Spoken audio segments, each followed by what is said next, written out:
नमस्कार, आप देख रहे हैं आपका अपना चैनल भिवानी हलचल और खबरों के संग में मैं हूं मनोज कुमार। आइए सबसे पहले डालते हैं एक नजर आज की हेडलाइंस पर।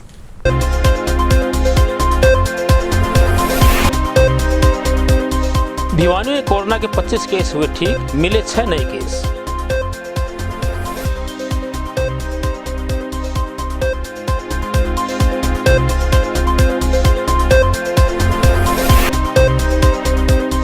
भिवानी में हुआ राष्ट्रीय लोक अदालत का आयोजन, आपसी सहमति से लोगों को मिला न्याय।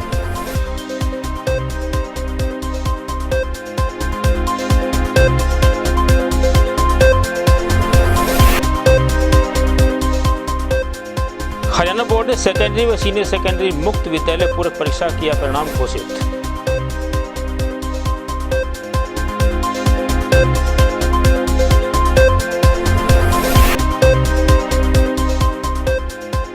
एक करोड़ की लागत से शहर में बनेंगी 11 नई गलियां, जनवरी से होगा काम शुरू।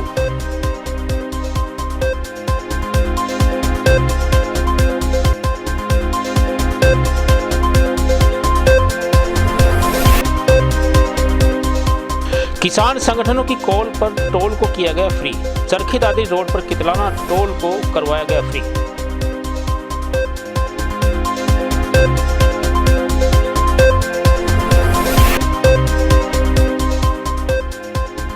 रेड क्रॉस भवन में स्थापित रेड क्रॉस कंप्यूटर सेंटर का संचालन अब होगा चंडीगढ़ से।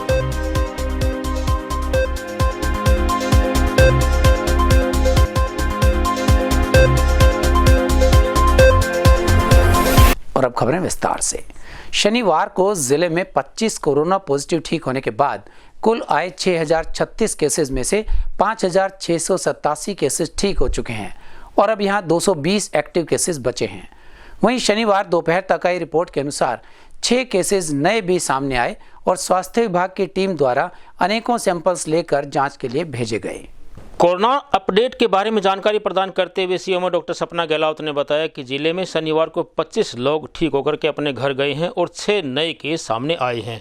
उन्होंने कहा कि जिले में अब तक 6036 लोग कोरोना से संक्रमित हो चुके हैं और जिनमें से 5687 लोगों के ठीक होने के बाद एक्टिव केसेज की संख्या 220 है। वहीं उन्होंने जिले वासियों से कोरोना को लेकर प्रत्येक सावधानी बरतने की अपील की है ताकि कोरोना को हराया जा सके। हरियाणा राज्य विधिक सेवा प्राधिकरण द्वारा शनिवार को लघु सचिवालय में राष्ट्रीय लोक अदालत का आयोजन किया गया। इस लोक अदालत में आए मामलों में फैमिली मैटर्स सहित फौजदारी और दीवानी मामलों का मौके पर ही निपटारा कर दिया गया। यहाँ विशेष बात यह रहती है कि किसी भी पक्ष की हार या जीत नहीं होती और आपसी सहमति से ही मामलों का निपटारा कर दिया जाता है। भिवानी जिला विधिक सेवाएं प्राधिकरण की सचिव न्यायाधीश शिखा व प्राधिकरण के पैरालीगल वॉलंटियर अशोक कुमार ने बताया कि आज की लोक अदालत में दोनों पक्षों की आपसी सहमति और संतुष्टि से मामले के निपटारे हो रहे हैं। इन मामलों का लोक अदालत में निपटारे के बाद कानूनी रूप से आगे अपील नहीं हो सकती क्योंकि आपसी राजीनामे से इन मामलों का निपटारा हुआ है। लोक अदालतों का उद्देश्य लोगों का आपसी सहमति से मामलों का निपटान करना है। आज की लोक अदालत में चेक बाउंस, बीमा क्लेम, पारिवारिक मामले, दीवानी, फौजदारी मामले सुनवाई के लिए आए हैं जो लंबे समय से कोर्ट में लंबित थे। ऐसे मामले जो आज की सुनवाई में अंतिम निर्णय तक पहुंचने का कार्य राष्ट्रीय लोक अदालत द्वारा करवाया जा रहा है ताकि लोगों को त्वरित व सस्ता न्याय मिल सके। आज राष्ट्रीय लोक अदालत का आयोजन किया गया है जो कि पंजाब हरियाणा हाई कोर्ट के निर्देशानुसार किया गया है। इसमें हमारे यहाँ पर विभिन्न बेंचों का गठन किया गया है जो विभिन्न प्रकार के केसेस को डील कर रहे हैं, जिसमें कि मोटर एक्सीडेंट क्लेम्स हैं, नेगोशिएबल इंस्ट्रूमेंट एक्ट यानी कि चेक बाउंस के केसेस, फैमिली कोर्ट में जो है मैट्रिमोनियल केसेस हैं, उनके अलावा अन्य दीवानी और फौजदारी मुकदमों का निपटारा इसमें लोक अदालत के माध्यम से किया जा रहा है। आज जो लोक अदालत है इसमें फ़िज़िकल हियरिंग भी है और साथ ही साथ वर्चुअल हियरिंग के द्वारा भी केसेस का निपटारा किया जाएगा। ये जो ऑप्शन है फ़िज़िकल या वर्चुअल हियरिंग वो पार्टीज़ की कन्वीनियंस के अनुसार ही रखी गई है। यदि पार्टी फ़िज़िकली नहीं आना चाहती और ऑनलाइन जो है डिजिटल प्लेटफॉर्म से ही अपनी हियरिंग करना चाहती है तो वो भी ऑप्शन दिया गया है। देखिए, जो अन्य जो एक नॉर्मल ऑर्डिनरी प्रोसेस में जो केस चलेगा उसमें कुछ जो है समय कई बार ज़्यादा भी लग जाता है, क्योंकि कई प्रोसीडिंग्स की होती हैं अदालत की। लेकिन लोक अदालत में आपसी समझौते से जो केस का जल्दी निपटारा हो जाता है, देरी से न्याय नहीं मिलता और दोनों पार्टियों की ही इसमें जीत होती है। किसी एक की हार या दूसरे की जीत जैसा नहीं होता। दोनों पार्टी आपस में समाधान करके सेटलमेंट करके दोनों ही खुश होती हैं उस सेटलमेंट से, तब ये निपटारा किया जाता है। स्थानीय रेड क्रॉस भवन में शनिवार को यहां बने RCIT कंप्यूटर सेंटर के सहयोग से एक रक्तदान शिविर का आयोजन किया गया। इस शिविर में 21 रक्तदाताओं ने स्वेच्छा से रक्तदान किया तो 50 से अधिक रक्तदाताओं ने नियमित रक्तदाता के रूप में पंजीकरण भी करवाया। प्रबंधक संजय कामरा ने बताया कि मानव सेवा के लिए समय समय पर यहां इस तरह के कार्यक्रम आयोजित किए जाते रहते हैं।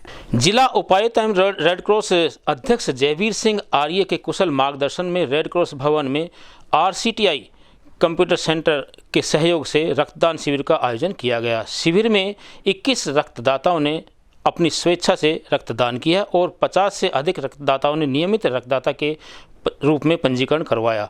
शिविर सभी रक्तदाताओं को स्वास्थ्य विभाग एवं रेड क्रॉस की ओर से प्रशंसा पत्र एवं बैज लगाकर सम्मानित किया गया। शिविर संयोजक RCIT कंप्यूटर सेंटर हरियाणा के प्रबंधक संजय कामरा ने बताया कि हर युवा को किसी भी पारिवारिक कार्यक्रम के दौरान हो सके तो मानव सेवा के लिए रक्तदान शिविर आयोजित करना चाहिए, जिससे कि समय रहते किसी भी व्यक्ति की जान बचाई जा सकती है। और मैं यहाँ पे ब्लड ग्रुप दान करने आई हूँ, क्योंकि देखो जेंट्स लोग तो फिर भी देते रहते हैं, पर लेडीज़ के मन में मतलब हमेशा ये रहता है कि क्यों हम रक्तदान करें। लेकिन ये बहुत ज़रूरी है, क्योंकि कई लोगों को खून की ज़रूरत होती है, समय पर उनकी पूर्ति नहीं हो पाती। इसलिए अगर लेडीज़ भी इस काम में आगे बढ़ेंगी तो ये बहुत ही मतलब समाज सेवा है और सभी लेडीज़ों को करनी चाहिए।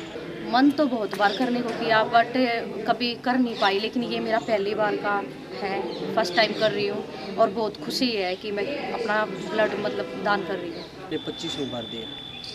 मैं 6 महीने में या साल में जब भी टाइम होता है मैं वहाँ PGI रोहतक में जाके ब्लड दे आता हूँ और कई बार रेड क्रॉस में भी दिया है, भिवानी सिविल हॉस्पिटल में भी दिया। आज जो है रेड क्रॉस भवन में रक्तदान शिविर चल रहा है, जो है लगभग 30 से 40 यूनिट जो है एकत्र करने का टारगेट है। ये जो है रक्तदान शिविर अचानक इसलिए लगाया गया क्योंकि ब्लड बैंक भिवानी में थोड़ी सी रक्त की कमी थी, कई ग्रुप जो हैं उपलब्ध नहीं होने के कारण लोगों को समस्या आ रही थी, इसलिए आज ये रेड क्रॉस भवन में एक रक्तदान शिविर का आयोजन किया जा रहा है। हरियाणा विद्यालय शिक्षा बोर्ड द्वारा हरियाणा मुक्त विद्यालय सेकेंडरी और सीनियर सेकेंडरी परीक्षा गत वर्षों की भांति सितंबर में न होकर अक्टूबर माह में करवाई गई थी, जिसका परीक्षा परिणाम बोर्ड द्वारा घोषित कर दिया गया। बोर्ड अधिकारियों द्वारा दी गई जानकारी के अनुसार सेकेंडरी परीक्षा का परिणाम 27% व सीनियर सेकेंडरी परीक्षा का परिणाम 30.86% रहा। यह जानकारी देते हुए बोर्ड अध्यक्ष प्रोफेसर डॉक्टर जगवीर सिंह एवं बोर्ड सचिव राजीव प्रसाद ने संयुक्त रूप से यहां प्रेस रिपोर्ट जारी करते हुए कहा कि सेकेंडरी की परीक्षा में परीक्षार्थियों का परिणाम 27% तथा सीनियर सेकेंडरी की परीक्षा में परीक्षार्थियों का परिणाम 30.86% रहा। बोर्ड अध्यक्ष ने बताया कि सेकेंडरी की परीक्षा में 23,578 परीक्षार्थी प्रविष्ट हुए थे, जिनमें से 6,367 परीक्षार्थी उत्तीर्ण हुए। इसके अतिरिक्त 13,293 की एक विषय में, 2,287 की 2 विषय में, 922 की 3 विषय में और 412 की 4 विषय में व 168 की 5 विषयों में और 69 परीक्षार्थियों के 6 विषयों में रीअपियर रही है। इस परीक्षा में 14,710 लड़के प्रविष्ट हुए, जिनमें से 4,291 उत्तीर्ण हुए। इनकी पास प्रतिशत 29.17 रही, जबकि 8,868 प्रविष्ट लड़कियों में से 2,076 लड़कियां उत्तीर्ण हुई। इनकी पास प्रतिशत 23.41 रही। उन्होंने आगे बताया कि जो परीक्षार्थी अपनी उत्तर पुस्तिकाओं की पुनः जांच अथवा पुनर्मूल्यांकन करवाना चाहते हैं तो वे ऑनलाइन आवेदन कर सकते हैं। पुनः जांच पुनर्मूल्यांकन हेतु निर्धारित शुल्क सहित परिणाम घोषित होने की तिथि से 20 दिन के अंदर ऑनलाइन आवेदन किया जा सकता है। विद्यालय शिक्षा बोर्ड अपनी ओपन की परीक्षाओं का परीक्षा परिणाम दे रहा है।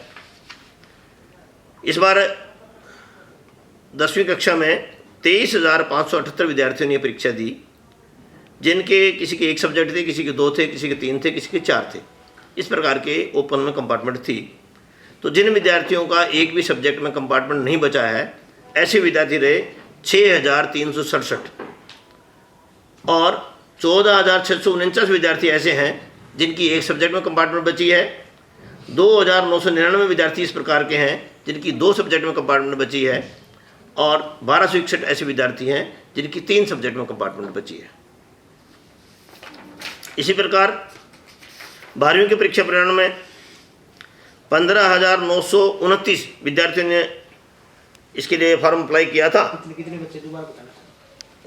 15,929 विद्यार्थियों ने अपना फॉर्म भरा था, लेकिन 13,345 विद्यार्थियों ने परीक्षा दी, जिसमें 4,148 विद्यार्थियों की सभी विषय में कंपार्टमेंट पास हो गए, वो अपनी पूरी कर ली उन्होंने, और 7,837 विद्यार्थी ऐसे हैं जिनकी एक सब्जेक्ट में कंपार्टमेंट भाग शेष रह गई।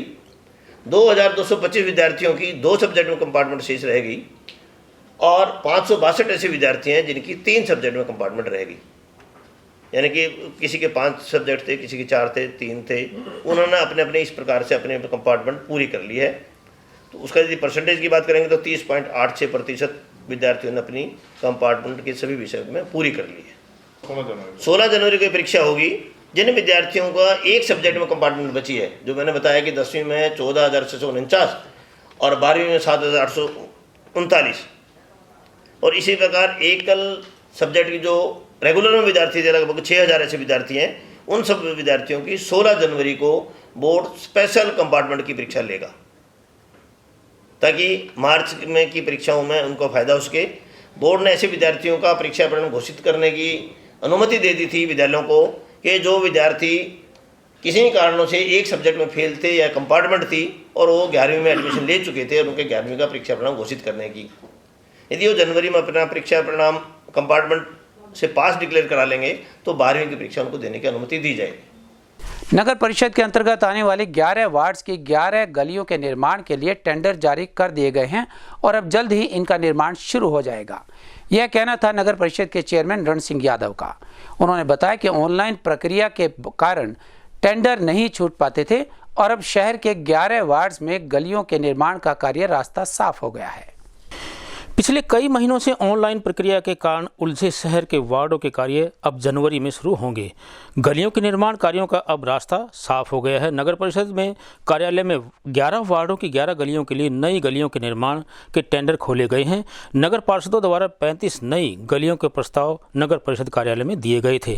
जब इस बारे में नगर परिषद चेयरमैन रण सिंह यादव से बातचीत की गई तो उन्होंने बताया कि 11 वार्डों की 11 नई गलियों के निर्माण का रास्ता साफ हो गया है, उनके लिए टेंडर जारी कर दिए गए हैं और गलियों का निर्माण जनवरी 2021 में शुरू कर दिया जाएगा। जो हमने 57 गली पहले उनको टेंडर लगा दिया था और उनको फिर बाद में कैंसिल कर दिया गया था, क्योंकि उसमें कुछ एक अनअप्रूव्ड एरिया की लगी थी गलती से, तो ऐसे अनअप्रूव्ड को हम कर नहीं सकते, तो इसलिए हमने पहले वो टेंडर कैंसिल किए, दोबारा हाउस की मीटिंग करके उसमें दोबारा पास किया, इसलिए उसमें डिले हुई है। मैं क्षमा चाहता हूँ कि मतलब देरी के कारण हुआ है कुछ ऑनलाइन पोर्टल की वजह से। तो अब हमने 10-10, 11-11 गलियाँ कर करके अब हम उनका ऑनलाइन टेंडर करने लग रहे हैं और जल्द ही हम जो 50 गली बची हैं उनको हम जल्दी पूरा करने का काम करेंगे और शहरवासियों को पूरी, मेरे ख्याल में लास्ट ये 50-60 गलियाँ जो हमारी बची हुई है, इसके बाद शहर के अंदर कोई कच्ची गली नहीं बची। लगभग हमारे 4 से 5 करोड़ के बीच में हमारी गलियों का मैं समझता हूँ, और जो रूटीन के वर्क्स हैं वो होते रहेंगे, सफाई के हैं अलग हैं, जो लाइट के हैं। कल भी जिस प्रकार हमारी मीटिंग हुई उसमें सारी हमने कठोरता से कदम उठाए हैं कि सभी लाइटें जलनी चाहिए। लगभग हमारी 90% लाइटें अभी जल रही हैं, लेकिन मैं चाहता हूँ कि 100% हमारी लाइटें जलें। भिवानी के सेक्टर 13 से तिगड़ाना गांव को जाने वाले रोड की हालत बद से बदतर हो चली है। यहां रोड की हालत इस कदर खराब हो चली है कि किसी भी वाहन का निकलना तो दूर, पैदल चलना भी दूभर हो गया है। क्षेत्रवासियों ने बताया कि अनेकों बार इसकी शिकायत प्रशासन से की जा चुकी है, लेकिन प्रशासन इस ओर कोई ध्यान नहीं दे रहा है। भिवानी के सेक्टर 13 से तिगड़ाना की ओर जाने वाली सड़क की अत्यंत दयनीय स्थिति हो गई है। इस हालत का कारण है यहाँ से गुजरते भारी भरकम लोडेड वाहन, जिनको लाइन पार खाली किया जाता है और इन भारी वाहनों के आवागमन का खामियाजा भुगतना पड़ता है यहाँ राजीव कॉलोनी व आसपास के नागरिकों को। यहाँ के नागरिकों द्वारा कई बार प्रशासन को इस बारे में अवगत करवा दिया गया था, लेकिन प्रशासन का इस ओर कोई ध्यान नहीं है। वहीं यहाँ के निवासियों ने इस सड़क की शीघ्र ठीक करवाने की मांग की तथा प्रशासन के खिलाफ जमकर नारेबाजी भी की। सेक्टर का जो रेजिडेंशियल एरिया इसकी ग्रीन बेल्ट के साथ है और ये यहीं तक सीमित है, लेकिन इसका जो लिंक रोड है वो तिगड़ाना से जो रोड जाता है उससे जुड़ता है। लेकिन यहाँ पे आप देखे होंगे ये हैवी व्हीकल है जो हज़ारों की संख्या में ट्रक यहाँ बजरी लेके आते हैं, जिनका मेन रास्ता तो रेलवे ट्रैक के साथ साथ है, लेकिन ये रेजिडेंशियल एरिया से होके गुजरते हैं और इनसे इतनी धूल उठती है कि हमारे घरों में भी एक एक इंच मिट्टी जम जाती है। हमने इसकी शिकायत सीएम विंडो में भी की थी, अधिकारियों से भी की और कुछ पुलिस अधिकारी आए भी थे। उन्होंने हमें आश्वासन दिया था कि हम इनको रोकेंगे, ट्रकों को जो इनका मुख्य रास्ता निर्धारित रास्ता है उससे होके गुजरेंगे, लेकिन उससे पहले से भी ज़्यादा ट्रक यहाँ आने लगे और पुलिस वालों ने हमारे साइन करवा लिए थे कि हम आपकी जो कार्रवाई से संतुष्ट हैं। लेकिन हम संतुष्ट तो तब भी नहीं थे, आज भी नहीं है, क्योंकि जो ट्रकों की आवाजाही है ये दिन रात चलती है यहाँ पे और धूल उठती रहती है। कोरोना के इस काल में वैसे ही सांस लेना मुश्किल है और इस धूल की वजह से हमें सांस लेने में और ज़्यादा तकलीफ है। ये हमारा रोड टूटा पड़ा है, जिस शिकायत है धूल ज़्यादा उठती है और इसका निर्माण होना चाहिए।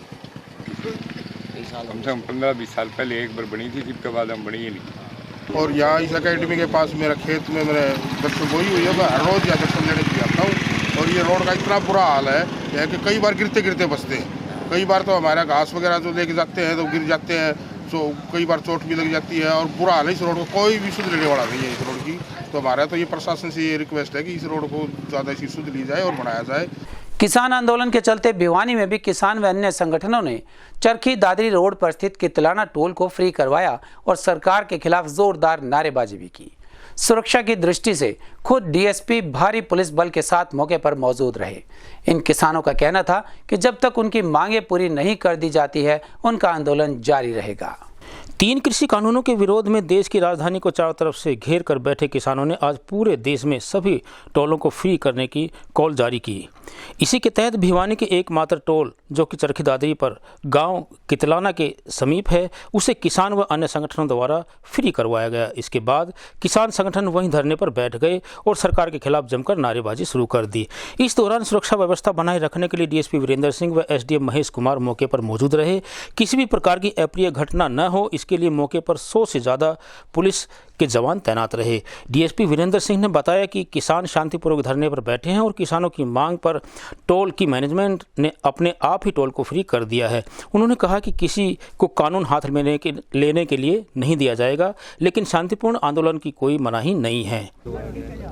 जिस प्रकार से सभी किसान संगठनों ने मिलकर के 8 तारीख को भारत बंद किया और उसके बाद 12 तारीख को सारे हिंदुस्तान के टोल फ्री करने के आदेश जारी किए, उसी के तहत जिला भिवानी और जिला दादरी के गणमान्य लोग, सभी सामाजिक संगठन और सभी किसान संगठनों ने मिलकर के कितलाना जो भिवानी दादरी हाईवे पर जो टोल है इस पे आज यहाँ जमा हुए और इस टोल को फ्री करवाया। और जो आज किसान संगठनों से जो कॉल मिली थी किसानों को, उसके तहत आज हमने ये टोल फ्री करवाया। आगे जो जिस प्रकार से आंदोलन की कॉल मिलेंगी किसान संगठनों के द्वारा, उसका जिला भिवानी और जिला दादरी पूर्ण रूप से मिल करके उन सारे आदेशों की पालना करेगा। और जिस प्रकार भी आंदोलन को आगे बढ़ाने के लिए हमें आदेश मिलेंगे, हम आंदोलन को उसी रूप में आगे बढ़ाएंगे। प्रशासन ने हमारी ताकत को देखते हुए, गणमान्य लोगों का जो ये इकट्ठे हुए उसको देखते हुए ये टोल फ्री कर दिया है। अब हम देखेंगे कि बातचीत करके भी कितने घंटे हमने चलाना है अभी तय नहीं कर सकते, और हम ये बिल्कुल शांति से इस आंदोलन को चलाना चाहते हैं। पूरे देश में आज किसान आंदोलन, पूरे देश में ऐतिहासिक आंदोलन हो रहा है और मोदी सरकार को बिल्कुल परवाह नहीं है, बल्कि वो मुकाबले में रैलियां कर रही है इस देश में। नहीं, ये कोई मांग लेके नहीं आए थे, यहाँ ये एकत्रित हुए हैं और ये कह रहे हैं भी हमारे जो और किसान नेता है उन्होंने आह्वान किया था कि भी हम ये टोल फ्री चलवाएंगे। और जैसा कि आपने न्यूज़ में देखा भी होगा, सुना होगा कि और जितने भी ज़िलों के टोल हैं वो सुबह से ही फ्री करवा रखे हैं। यह हमारे चलते रहे थे। अभी 11 बजे करीब इन्होंने वो विरोध वो किया था, उसके बाद इन्होंने जो मैनेजमेंट है इनके टोल के, उन्होंने अपने आप ही रजामंदी से हटा दिया। तो कब तक रहने की आशंका सर? व्यवस्था बनाने के लिए क्या किस तरह की व्यवस्था की गई? व्यवस्था यहाँ पूरी एक कंपनी पूरी है, यहाँ पे 100-125 करीब जवान हैं और पूरी व्यवस्था है। कानून किसी को अपने हाथ में नहीं लेने देंगे और इनको समझा भी दिया भी कोई कानून अपने शांतिपूर्वक अपना प्रदर्शन करें और कोई भी ना तो यातायात को बाधित करेगा और ना ही कोई गैर कानूनी कार्य करेगा। नगर के रेड क्रॉस भवन में चल रहे कंप्यूटर सेंटर का दायरा जिला स्तर से बढ़ाकर अब राज्य स्तर कर दिया गया है।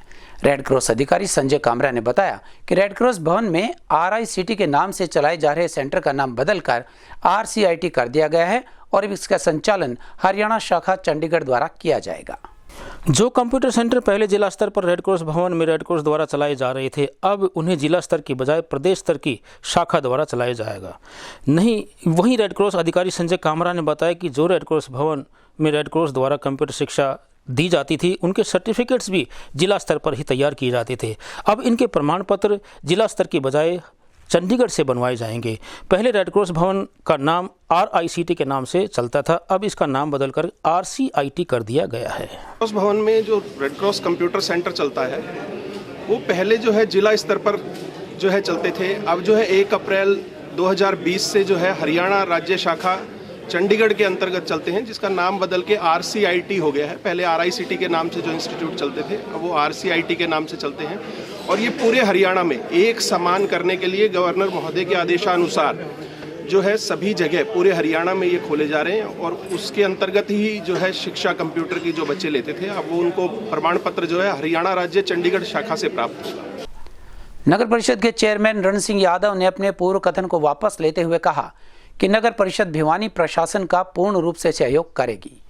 नगर के सौंदर्यीकरण के लिए प्रशासन द्वारा अवैध कब्जों को तोड़ा जा रहा है, जिसके तहत अवैध निर्माण और अवैध कॉलोनीज के खिलाफ मुहिम चलाई गई है।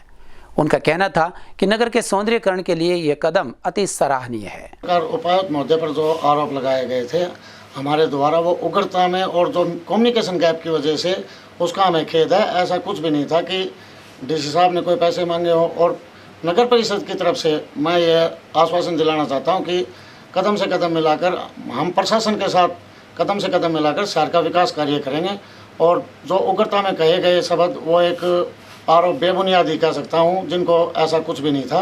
तो मुझे इस बारे में बहुत खेद है और हम आगे उपायुक्त महोदय के साथ मिलकर सारा कार्रवाई, सारे शहर में जो अवैध अतिक्रमण है वो पहले भी हटाते रहे, आगे बैठाएंगे। अगर हम 20 कार्य करते हैं और उनमें एक आधा कोई गलत भी हो जाता है तो मैं समझता हूँ वो हमारी भी गलती है, कहीं प्रशासन द्वारा भी गलत, किसी ने गलत मिसगाइड कम्युनिकेशन भी गैप हो गया हमारे अंदर। ऐसा कुछ भी नहीं है। तो मैं खेद प्रकट करता हूँ और ऐसा कोई भी हमारा दिल के अंदर और ना ही हमारे उपायुक्त महोदय के अंदर भी ऐसी कोई वो कमियां रही हैं जिसमें कभी भी ऐसा नहीं कहा कि उन्होंने शहर को जिस दिन से आए हों, जिस दिन से पदभार संभाला, उसी दिन से वो शहर को स्वच्छ बनाने के लिए हमारा पूरा सहयोग कर रहे हैं। और मुझे आशा है कि आगे भी हम ऐसे मिलजुल कर अच्छा कार्य करते हैं। और अब चलते चलते एक नज़र आज की हेडलाइंस पर।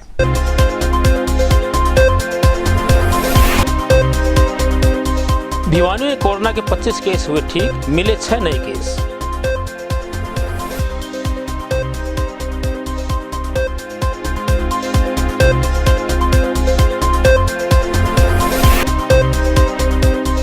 भिवानी में हुआ राष्ट्रीय लोक अदालत का आयोजन, आपसी सहमति से लोगों को मिला न्याय।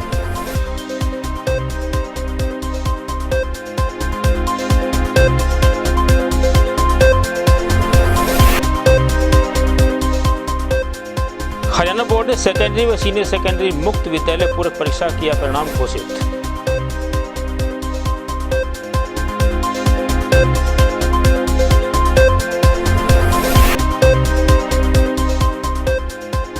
एक करोड़ की लागत से शहर में बनेंगी 11 नई गलियां, जनवरी से होगा काम शुरू।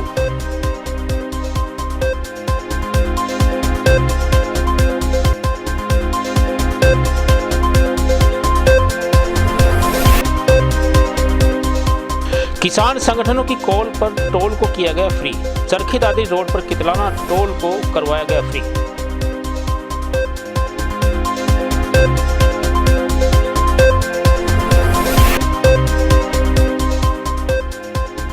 रेड क्रॉस भवन में स्थापित रेड क्रॉस कंप्यूटर सेंटर का संचालन अब होगा चंडीगढ़ से।